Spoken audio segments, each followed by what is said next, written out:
27, 28 இந்த தேதிகளில் அவர் சொல்ற போது அவர் 5 சம்பவங்களை சொல்லுகிறார். அதில் ஒன்று புதுச்சேரியில் நடந்தது. அதையும் நம்ம தமிழ்நாட்டு கணக்குக்கு மாண்புமிகு எடப்பாடி பழனிசாமி அவர்கள் கொண்டு வந்திருக்கிறார்கள். ஆனால் அது புதுச்சேரியில் நடந்தது.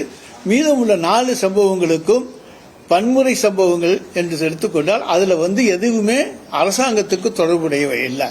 எல்லாமே சொந்த காரணங்களுக்காக அல்லது அவர்களுக்குள்ளே இருக்கக்கூடிய முன்விரோதத்தினுடைய அடிப்படையிலே, பகைமை அடிப்படையிலே இந்த சம்பவங்கள் நடந்திருக்கின்றனவே தவிர இதுல எதுவுமே இன்றைக்கு சட்டம் ஒழுங்கு சீர்கேடுகின்ற அளவுக்கு எந்த சம்பவங்களும் கிடையாது. ஏன்னா ஒருத்தருக்கு ஒருத்தர் முன்விரோதம் காரணமாகத்தான். ஏனென்றால் ஒரு காலத்தில் 4 கோடி தலைவருக்கு தமிழர், 4 கோடி மக்களுக்கு தலைவர் என்று தலைவர் கலைஞரை சொல்வோம். இன்றைக்கு 8 கோடி மக்களுக்கு தலைவராக தலைவர் தளபதி இருக்கின்றார். எனவே மக்கள் தொகை பல மடங்கு உயர்ந்திருக்கின்றது. ஆனால் அதே நேரத்தில் இதுபோன்ற சம்பவங்களுடைய எண்ணிக்கையும் ஒரு சில கூடத்திலையும் குறைய செய்யும்.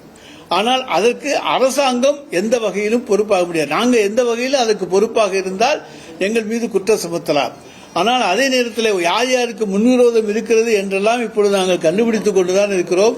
ரவுடிகளிடத்தில் எந்தெந்த ரவுடி பட்டியல் இருக்கிறதோ அந்த பட்டியலை கையில் எடுத்துக்கொண்டு மாண்புமிகு தமிழ்நாடு முதலமைச்சர் அவர்கள் காவல்துறைக்கு அந்த ரவுடிகளுடைய பட்டியலை வைத்துக் கொண்டு அவர்களுக்குள்ளே மோட்டிவ் இருக்கிறதா, முன்பகமை இருக்கிறதா, விரோதம் இருக்கிறதா, அவற்றையெல்லாம் கண்டறிந்து தீர்த்து வைக்க வேண்டும். இது மாதிரியான சம்பவங்கள் நடக்கக்கூடாது என்று முன்னடவடிக்கை எடுக்கின்ற முதலமைச்சராக மாண்புமிகு தமிழ்நாடு முதலமைச்சர் இருக்கிறார் என்பதை நான் இங்கே தெரிவித்துக் கொள்ள விரும்புகின்றேன்.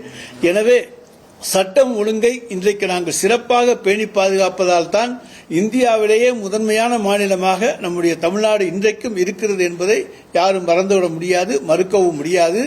எல்லா தொழிலதிபர்களும் நம்மை நாடி வருகிறார்கள். ஆனால் எடப்பாடி பழனிசாமி போன்றவர்கள் இதை வேறு விதமாக, வேறு கோணத்தில் இதை மாற்றிவிட்டு தமிழகத்தை பின்னோக்கி தள்ளிவிட முடியுமா என்று கனவு காண்கிறார்கள்.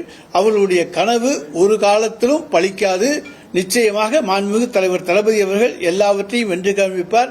தமிழ்நாடுதான் இந்தியாவிலேயே சிறந்த அமைதி பூங்கா என்பதை நிலைநிறுத்துவார். மக்கள் தொகை காரணம்னு சொல்லல. அதாவது அன்றைக்கு 4 கோடி மக்கள் தொகை இருந்தது, இன்னைக்கு 8 கோடி மக்கள் தொகை ஆயிருக்கு. சில இடங்கள்ல பிரச்சனைகள் எல்லாம் இருக்கு. மக்கள் தொகைக்கு வன்முறைக்கு காரணம்னு சொல்ல முடியாது. ஆனால் அதனால சில இடங்கள்ல கூட குறைச்சலா சம்பவங்கள் நடந்து கொண்டிருக்கின்றன என்பதற்காக நான் சொல்லுகிறேனே தவிர அன்னைக்கு 4 கோடி பேர் இருந்தாங்க, இன்னைக்கு 8 கோடி பேர் இருக்காங்க. அந்த 4 கோடி பேர் இருந்த போது நடந்த சம்பவம் தான் இன்னைக்கு 8 கோடியிலேயே நடக்கணும் அப்படின்னு எதிர்பார்க்க முடியாது. மக்கள் தொகையினுடைய அதிகரிப்பு இருக்கு, அதுல மோட்டிவ் இருக்கு. யார் யாருக்குள்ளே விரோதம் இருக்கிறதோ அந்த விரோதத்தினால் தான் இங்கே நடக்கிறதே தவிர அரசாங்கத்தால் அல்ல. அதைத்தான் நான் இங்கே குறிப்பிட விரும்புகிறேன்.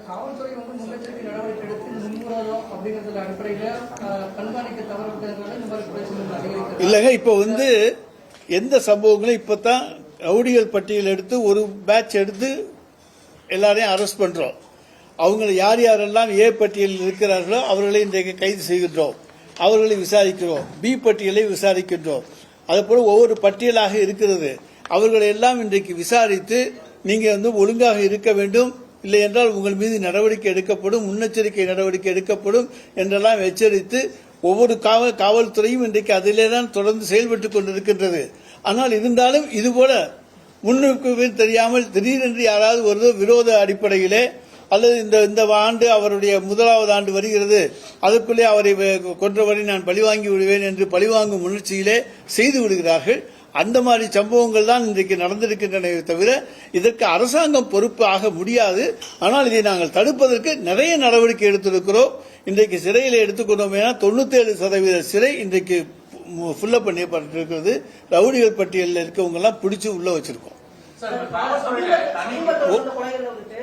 சமீபத்தில் நடந்த கொலையில இளம் குற்றவாளிகள் ரொம்ப அதிகமா இருக்காங்க. இப்ப இந்த சீர்திருத்தப்படி வெளியில வரவங்கள சரியா முறையா கண்காணிக்கிறது இல்லையா? இப்ப நடந்த குற்றச்சம்பவங்கள்லாம் அவங்க அடிப்படை காரணமா இருக்காங்க, ஈடுபட்டிருக்காங்க, அந்த குற்றச்செயலில் ஈடுபட்டிருக்காங்க. சிறார் சீர்திருத்தப்பள்ளியிலிருந்து வரக்கூடியவங்களை முறையா கண்காணிக்க சிறார் சீர்திருத்த பள்ளியிலிருந்து வர்றவங்க ஒழுங்காக நன்னடத்தை அலுவலர்களாலே கண்காணிக்கப்படுகிறார்கள். அதனால சிறார் சீர்திருத்த பள்ளியிலிருந்து வர்ற போது அவங்களை திருத்தி அனுப்புகிற பொறுப்பைத்தான் சிறைகள் மற்றும் சீர்திருத்த துறைகள் பணித்துறை செய்கின்றதை தவிர அவங்க நிச்சயமாக நாங்கள் குற்றவாளிகளாக வெளியே வர அனுமதிப்பதே கிடையாது. அவங்களை திருத்தித்தான் வெளியே அனுப்புறோம்.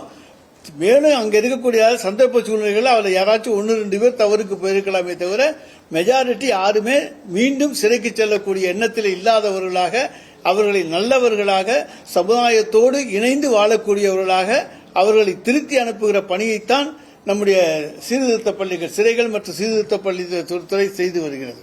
சார், காவல்துறை சார்பில் ஏற்கனவே ஒரு டிபார்ட்மெண்ட் போட்டு ரவுடியோட தொடர் கண்காணிப்பு இருப்பாங்க. அதே போல முன்னாள் குற்றவாளிகளை தொடர்ச்சியாக கண்காணிச்சுட்டு இருப்பாங்க. ஒரு டீம் வந்து ரெகுலரா பண்ணுவாங்க. அப்படி இருக்க பட்சத்தில் இதெல்லாம் வந்து மோட்டிவேஷன் பண்ணணும்னா அரசு எப்படி இதை பொறுப்பேற்க முடியாதுன்னு சொல்றீங்க? சார், முன்னாள் குற்றவாளிகள் நாங்கள் கண்காணிச்சுட்டு தான் இருக்கோம். புதுசா குற்றவாளிகள் வர்றாங்க. முன்னாள் குற்றவாளிகளை நாங்கள் எங்களுடைய அடையாளம் கண்டு அவங்களெல்லாம் கண்காணிச்சுக்கிட்டே வர்றோம். ஒரு கண்காணிப்பு உடைய ஒரு போலீஸ்காரர் ஒரு 100 பேரை போய் பார்த்துக்கிட்டு இருக்கிற போது அவங்களுக்கே தெரியாம 2 புது குற்றவாளிகள் வர்ற போது நாங்கள் அவங்களை என்ன பண்ண முடியும்? திருப்பி அவங்களையும் நாங்கள் வளையத்துக்குள் கொண்டு வந்து கண்காணிக்கின்றோம். எனவே நிறைய செயல்களை இன்றைக்கு தடுத்திருக்கிறது காவல்துறை தான். சிறப்பாக காவல்துறை பணியாற்றி ரவுடிசத்தை ஒழிக்க வேண்டும் என்பதற்காக மிகுந்த முயற்சி எடுத்து தடுத்திருக்கிறது. எனவேதான் நாம் இன்றைக்கு சுதந்திரமாக இருக்க முடிகிறது. எனவே மாண்புமிகு தமிழ்நாடு முதலமைச்சர் எடுத்திருக்கிற நடவடிக்கைகள் தான் இதற்கு அடிப்படை காரணம். எது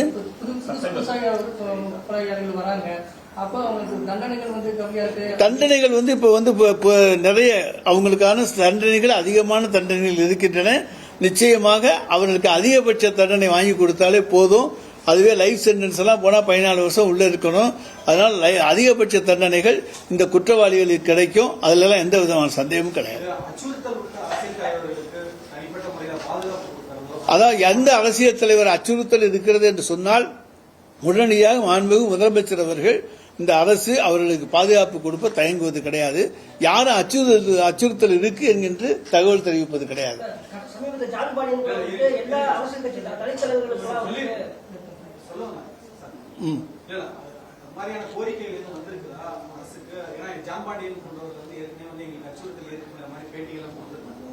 அப்படி கோரிக்கைகள் வந்திருந்தால் நான் அதை உள்துறையிடம் விசாரித்து அதற்குரிய பதிலை தருகிறேன். சிறைச்சாலைகள் நிரம்புறதை பத்தி சொன்னீங்க. 97% சிறைச்சாலைகள் நிரம்பி இருக்குன்னு சொன்னீங்க. இப்ப சமீபமா சில கிளைச்சலைகளை மூடுறதா தகவல். அதாவது வதந்திகளுக்கெல்லாம் நாங்கள் பதில் சொல்ல முடியாது.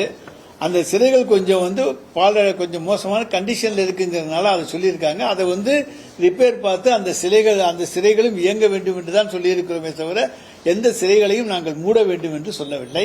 நிச்சயமாக அந்த சிறைகள் எல்லாம் மூட வேண்டிய அவசியம் கிடையாது. எனவே அது பழுதுபார்ப்பதற்கான நிதியை கேட்டிருக்கிறோம். நிதியை பெற்று அந்த சிறைகளும் இயங்கும்.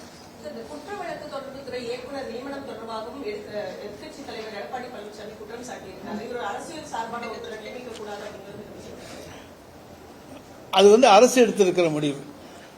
அவரை நியமிக்க வேண்டும் என்பது நாங்கள் எடுத்திருக்கிற முடிவு. அதுதான், அதைத்தான் நீங்க நான் சொல்ல முடியும். இல்ல, 15 ஆண்டுகள் வழக்கறிஞராக இருந்த வரையும் டைரக்டர் ஆஃப் ப்ராசிக்யூஷனாக நியமிக்கலாம். அதாவது இவர் தற்காலிகமாகத்தான் ஆக்டிங்காகத்தான் நியமித்திருக்கிறோம். இல்லங்க, இவர் ஆக்டிங் தான் நியமித்திருக்கிறோம், நிரந்தரம் அல்ல, ஆக்டிங்.